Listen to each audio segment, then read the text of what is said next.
And gross. Oh, I just Oh my God. 12 hours to on meet the you, boat, man. right? How's it going? Yeah, it's really good. Oh, and the rest of you. Yeah. Fine. It's just that Ed and I have probably spent cumulatively hours, hours, talking to each other. So it's the first time getting to see a face for the name. Yeah, really great meeting you, and really great meeting you all too. We'll get to talk hours other times, but now we have 3 minutes. Ask me questions.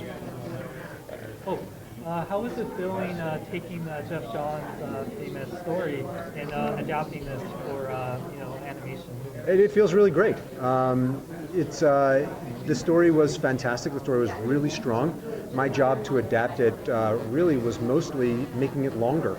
You know, there's just not a full movie of story in those books, and so it was an opportunity for me to take sort of this strong material. I've kind of talking to everybody else here found like the metaphor that works for me, which is he kind of like paved a really great highway.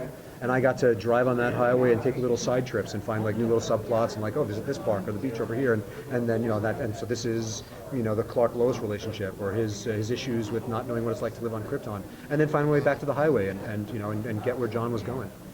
So it was a blast. Yeah, I have to say there are two very interesting scenes. I've seen it.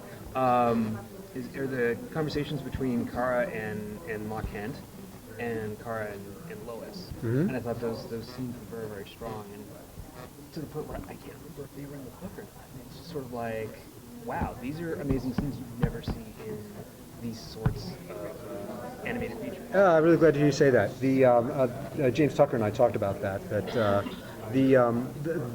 the women of these properties, the Superman franchise, there's such strong women in the Superman franchise. Obviously, first and foremost, Lois.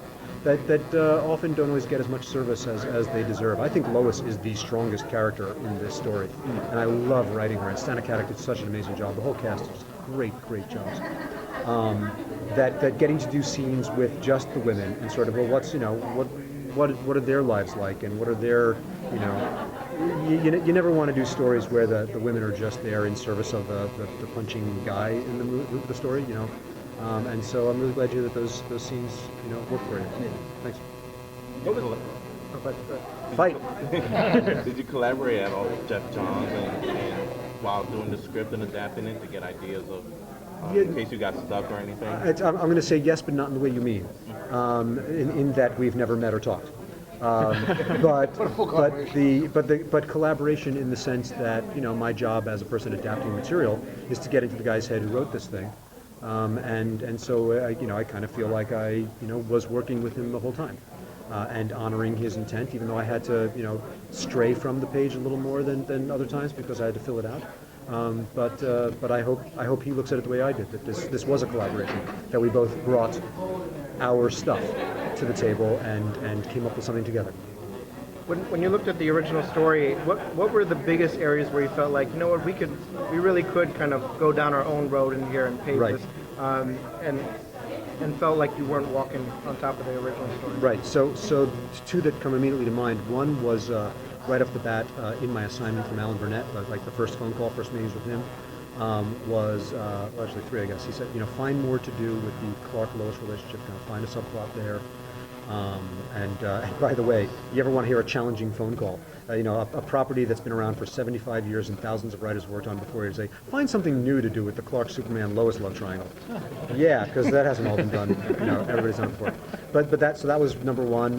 The other one that occurred to me that Alan talked about was also sort of figuring out what's going on with Kara in the story and sort of flesh out her, what she has to learn, how she has to develop as a character.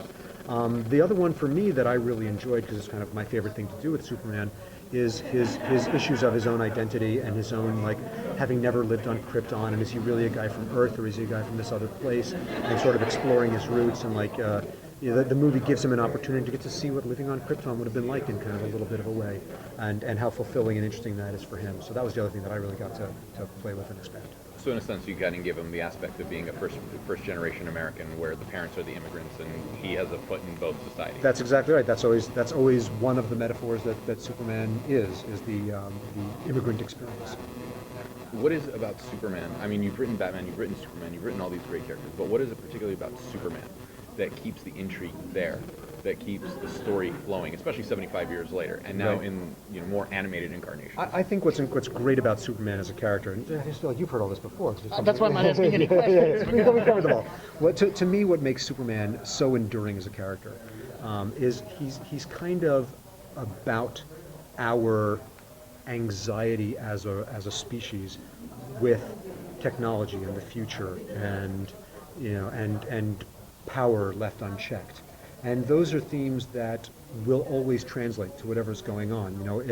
If it's during the birth of the nuclear bomb, then it's going to be stories about what radiation and nuclear energy are going to do. If it's during nanites, it's going to be about what nanites are going to happen, or cyborgs or robots. And there's always going to be what's the new fear.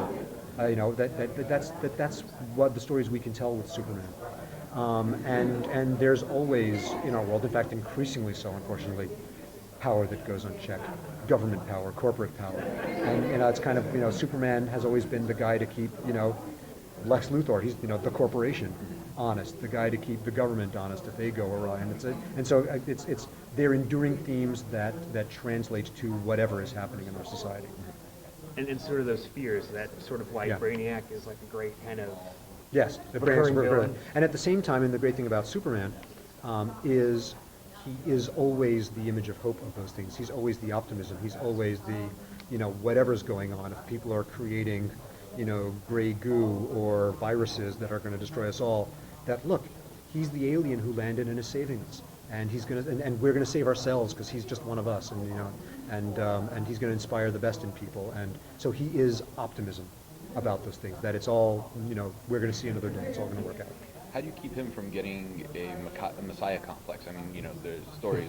Well, there's he and I Moses, have a talk there's every Jesus, night. there's, E.T. How do you keep from writing him as, not only just a messiah, but as a, Well, that's one of being the a great dictator one of the on great top of push it. pulls of this character, right? That not just me, but all the writers who've come before me all these years have gotten to play with, is him being just a regular guy, and he doesn't know any better than the rest of us what to do. One more question. We'll just stop here. And so it's that keeping him a real human being. That to me, first and foremost, he's a regular guy. He's Clark, who this was thrust upon, not the other way around. And that's where the juice comes from in that character. Thank you all very much. When the actors record separately, say I record you 3 weeks ago, I record you 2 weeks ago, I record you last week, then when we get the picture together and your voices together, we go, you know what? He sounded like he was talking to somebody right next to him. In the same scene, he sounded like you were across the room, and it doesn't make sense. The levels are wrong. So we have to either bring your level down and have you speaking like it's conversational, or bring yours up and make it sound like you're across the room from each other. So that's kind of a fail-safe at the end. But my job is to make sure that it sounds like they all recorded in the same room at the same time, and that they're reacting to each other. Because a big part of acting is reacting. You're going to respond to me based on what you hear from me. If I say to you something like this, it's going to elicit a response from you. If I say something to you like this, you're going to have a different response. So my job is to remember what the actor before them did, so I can read them into the line, and they can give me the appropriate response. Now, do they have the storyboards ahead of time to get a sense of where the characters are in the scene? If they ask for a storyboard, we will supply them. They almost never do. Most actors don't really know how to read a storyboard. They know how to read a script, a shooting script, where it has all the stage directions and everything. But when we bring them into the recording session, we typically give them what's called a dialogue-only script, and it only has their words. So it's my job to say, you know what, during that line, you're actually running and leaping across buildings. So you can't just record it this way. You have to record it like this, so it makes sense. So that it would help if they did look at the storyboards. When I used to direct SpongeBob, we always gave the actors the storyboards ahead of time, and it worked a lot faster. And we had to do a far less ADR at the end because they were actually looking at the picture. They could see what was going to happen. But that isn't always the way it is. When they record, and say you have actors that record in different places, different times, do you do some playbacks to the actor currently recording so they can Every do the once in a dialogue? while I've done that. More often than not, it's my job to act for them and read that in. The thing is, that would take so much time, because sometimes, like, I'll record you at 9 o'clock in the morning and you at 3 o'clock in the afternoon, and to find the takes of his that we liked for sure and play those for you so that you read it right will take us so much time because it's not edited yet. So it's just a time issue. And especially with celebrities who can give me like a 4-hour block and that's it.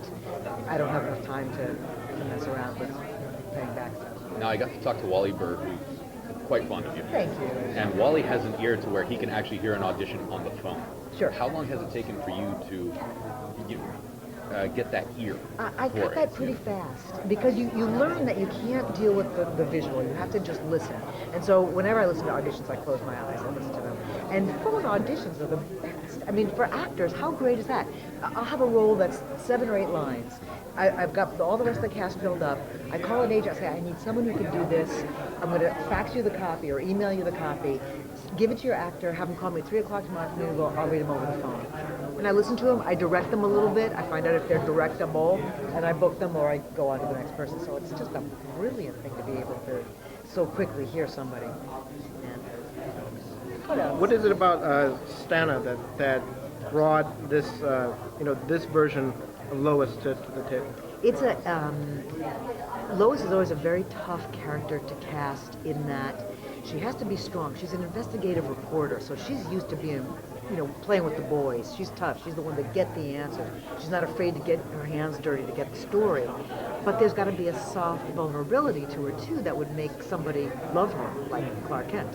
And so Stana has that, and we've seen that on camera. We've seen her do that work.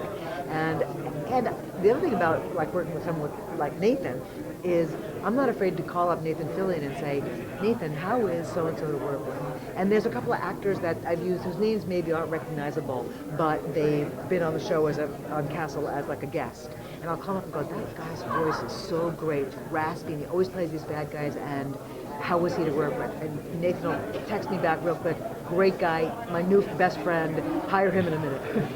And so, and I'm not afraid to call up people that I know that I've worked with before that work with those actors to find out, because I'll get any information I can from anybody. I'll ask the agent, I'll ask other actors that work with them, managers, publicists, all those kinds of people, other casting directors, other directors, all the time we all share information. How was so-and-so to work with? Well, we got a great performance, but it wasn't easy. So you go, am I willing to put that extra work in because this actor is so wonderful and their name will mean something, and because I think they're the right casting? And when it comes to the bottom line, though, you guys, I want the right actor for the role. I don't care if they're a celebrity or not. To me, it does not matter if they are a name. If it's a rank-and-file actor who's exactly right to play that character, I will fight for that actor. I really will. And somebody else is going to have to convince me that somebody else is a better idea. So I really want to get the best actor for the role. Thank you. This film seemed, did you look for people for this film with a bit of a lighter touch? Because there's definitely a lot more, even if they're subtle, a lot more humor than I think we've ever had in any of these films before. I agree.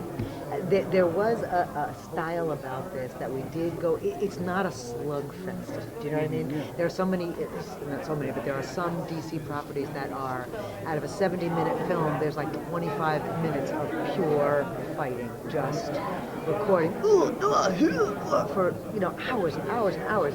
This one is not as full of that. There's a lot of emotional stories here, a lot of loss and a lot of desire to regain that which is lost, because it's not lost forever. It's things that have been stolen and trying to get them back. Cities that have been stolen and trying to get those people back. Family members that are gone but not dead, trying to get them back. The longing. And the character of Supergirl is so great because she's always learning. She's the newest visitor to the planet, so she's constantly learning everything. How to behave in this new world, how to dress in this new world, how to treat people in this new world, how to use her powers in this world. You think about the average 15, 16-year-old girl, she's just having a hard time dealing with what's going on in life. Now you've got a 16-year-old girl with superpowers. She's got a lot to learn, and she's got a really good teacher in Superman. You just made those fighting noises. Do you have them written down on a script, or do you say, how do they? I work with a brilliant editor named Kelly Downs, and I've worked with her from Hanna-Barbera days, so that would have been since 1984. And she has learned how to, and she preps all my ADRs. She sits there with me and determines all those sounds. And she will literally, and I've learned after all these years, exactly what she means when she writes AAH exclamation point, or if it's AAUGGHH exclamation point, exclamation, exclamation. I know that second one is instead of which is what the first one was. So, and she sits beside me when we record. So we do all this, and she's got like I'll call her up sometimes and say, Kelly, how would you spell a kiss? And she'll go M-W-A-H-H-H. Oh, great. So when I write it out, it's like, mwah. She knows how to spell. Hi. You look great. Oh, thank you so much. I'm a big fan. Thank you. But I want to know, like, because I've heard this from Kevin Conroy, you do a mean interpretation of. Oh, I've never heard you ever say. Can I get that, like, how you imitate him, Kevin Conroy? Do I do an imitation of Kevin? Oh, that's what Well, I've heard. the thing is that when I first started working with Kevin a million years ago, and I would ask for a level, which is, just setting a level on a microphone, we'd have him do dialogue, and then I'd have him do a couple of, impacts and throw punches and throw a battering. And then there's always some moment when he's rendered unconscious, when he's knocked out. And it'd always be like, ugh. And the first time he made that sound, I was like, oh my. And so I just fell in love with Kevin. And then after like 2 or 3 times of working with him and feeling more and more comfortable, I had him give his level and do dialogue and throw a couple of punches, throw a couple of batterings, and then do the fainting sound. And right after he did the fainting sound, I said, and now say, Andrea. And he said, Andrea. I was lost. I have to hear it in person. Yes? You throwing me out? Yes. Thanks, you guys. Thank you. Let's- Go to BKBN.net. Go to BKBN.net. Go to BKBN.net. I tell you to go. Go now.